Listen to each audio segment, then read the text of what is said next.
Okay, students, again that is solutions, few more numericals.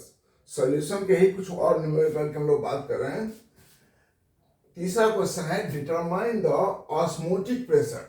हम इस question की बात कर रहे हैं डिटरमाइन द ऑस्मोटिक प्रेशर, यानी कि हमें क्या निकालना, pi is equal to what. Osmotic pressure का फॉर्मूला क्या होता है, pi is equal to CRT. यहां पर चूंकि कंपाउंड हमारा डिसोसिएट हो रहा है, यानी कि हमें वेंटर फैक्टर को ध्यान रखना पड़ेगा. तो फॉर्मूला क्या हो जाएगा फिर, I into C into RT. हमें चाहिए क्या, T चाहिए. T मतलब टेम्परेचर. टेम्परेचर दिया हुआ है क्या, टेम्परेचर में दिया 25 डिग्री से दिया हुआ है. तो वैल्यू देखें क्या क्या दिया हुआ है, टेम्परेचर 25 डिग्री सी, मतलब इसमें हम क्या करेंगे 273 ऐड कर देंगे. तो कितना हो जाएगा 298 केल्विन. अब R, अब यहां पर देखिए I का वैल्यू क्या होगा फिर. अब कंपाउंड हमारा ये K2SO4 कंप्लीटली डिसोसिएट हो रहा है. तो कंप्लीटली डिसोसिएट हो रहा तो क्या होगा, K2SO4 is equal to 2K plus NSO4 2 minus. तो कितने आयन बने, 2 ये और 1 ये. पोटासियम के कितने आयन बने, 2 और 1 सल्फेट के. तो जितने आयंस बनते हैं टूटने के बाद एक मोल से, वही वेंटर फैक्टर होता है. इसलिए क्या होगा, I इज इक्वल टू 3. अब यहां पर देखो, इसको थोड़ा सा और इलुबरेट करेंगे. सो I इंटू C क्या होता है, concentration, number moles divided by volume N by V. और N क्या है, नंबर मोल्स. तो नंबर मोल्स को क्या लिखेंगे, I into given weight into RT by molecular weight into volume. Right. तो अब हम लोग वैल्यू पुट करते हैं. So pi is equal to I कितना हो गया, 3 हो गया. गिवन वेट कितना दिया हुआ है, 25 मिलीग्राम. तो हम लोग WB को दिया हुआ 25 मिलीग्राम, तो मिलीग्राम है, तो इसको क्या करेंगे हम लोग, ग्राम में कन्वर्ट कर लेंगे. 10⁻³ ग्राम. I हो गया 3, WB हो गया हमारा 25 इंटू 10⁻³ इंटू R. R का वैल्यू क्या लेंगे हम लोग, लीटर एटमॉस्फेयर में, यानी कि 0.082 और टेम्परेचर 298 आपने निकाला ही है. डिवाइडेड बाय मोलिकुलर वेट कितना होता है K2SO4 का, ये भी निकालना पड़ेगा. Molecular weight of K2SO4 is equal to, potassium का होता है 39, 2 पोटासियम है तो 2 इज इक्वल टू कितना हो गया 78, और सल्फेट का होता है 96. तो 8 6 14 बच गया 174. सो 174.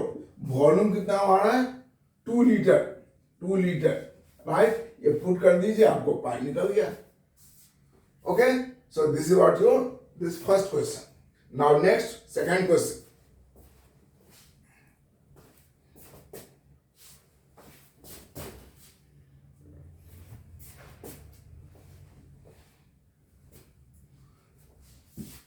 इसको मिटा दें.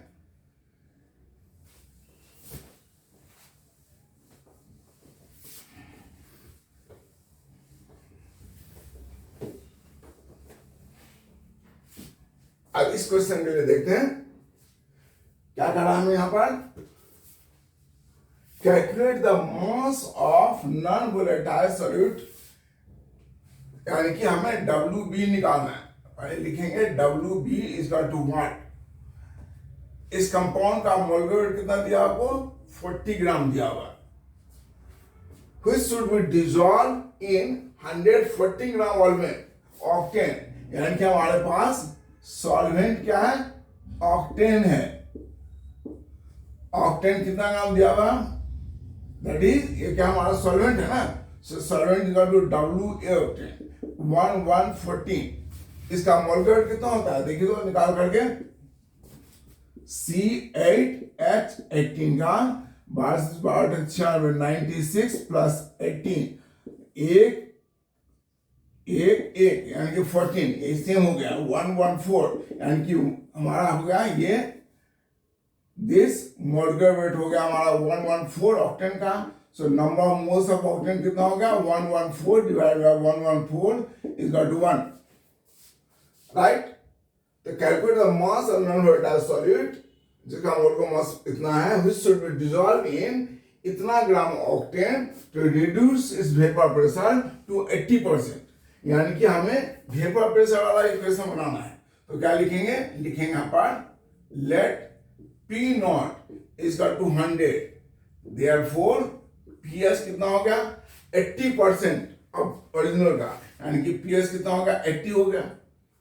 अब हमारे पास फॉर्मूला क्या होता है ऑस्मोटिक प्रेशर ऐसे, तो क्या लिखेंगे फ्रॉम रॉल्स लॉ क्या होता है ये P naught minus PS divided by P naught is equal to mole fraction of solute. Put कर देते हैं वैल्यू, इसको मिटा दें तो क्या हो गया P नॉट कितना हो गया 100 minus 80 divided by 100 is equal to x2. x2 मतलब mole fraction, mole fraction is equal to number of moles of solid divided by number of solid plus number of moles of solvent. तो number of moles of solid कितना है हमारा वही निकालना है मुझे WB से. So that equal to WB by 40 divided by WB by 40 plus ये सॉल्वेंट कितना हो गया 1 mole. So this is equal to कितना हो गया 20 divided by 100 is equal to this much WB by 40 divided by WB by 40 plus 1. ये solve करके कितना आएगा, ये आएगा आपको 0.2. So we can write 0.2 is equal to this much. अब आपका निकालना है काम WB निकालना. So you do start. Okay, you can do this.